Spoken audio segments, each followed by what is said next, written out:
Hello and welcome to First Global. In this video, I will introduce you to the control hub that comes in your kit and how to connect sensors and actuators to it. The control hub is the brain of your robot. It controls the motors and reads the sensors in your kit. The control hub is a fully functional computer. It includes USB ports, an HDMI interface, and an SD card slot for expanded memory. You can program and control your robot over Bluetooth or Wi-Fi. This is what the control hub will look like when you take it out of the box.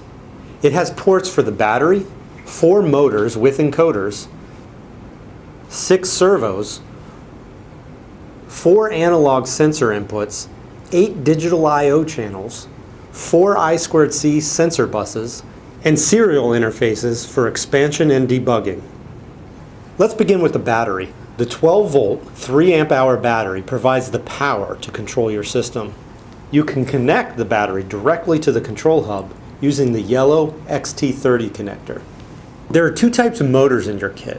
DC motors are well suited for large functions like drivetrains, elevators, or arms. The DC motor features a 5mm hex interface that seamlessly integrates with the rest of the mechanical features. It has a built-in quadrature encoder from which you can obtain velocity and position. Here's how you connect the motor to the control hub using the keyed power and encoder wires.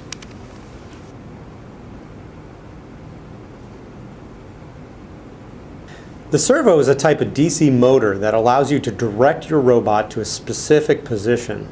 Servos are best suited for smaller mechanisms and functions on your robot. The servo connects to your hub through a standard servo connector.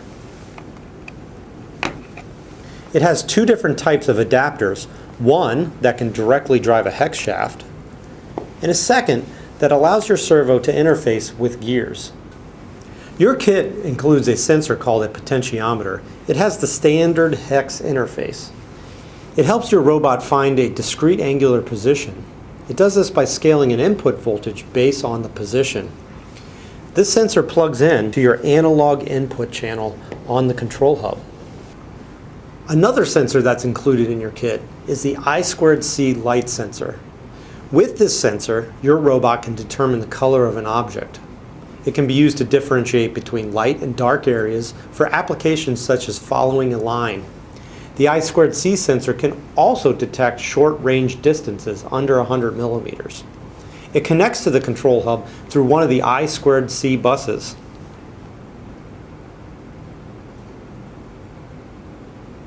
If you need to increase the amount of sensors, motors, and interfaces that are accessible to your robot, you can connect the optional expansion hub to your control hub through the 485 interface. When you put all the components together, you can get complex interactions. For instance, you can have your control hub move a motor. Or you can have an interaction between a potentiometer sensing rotational position and a servo reacting to that position. You can even use the light sensor to control the servo, and based on the color it senses, it can move the servo. For example, it can sort balls based on the color. We are eager to see how you use these components to bring your robot to life. For more information about the control system, please visit our website.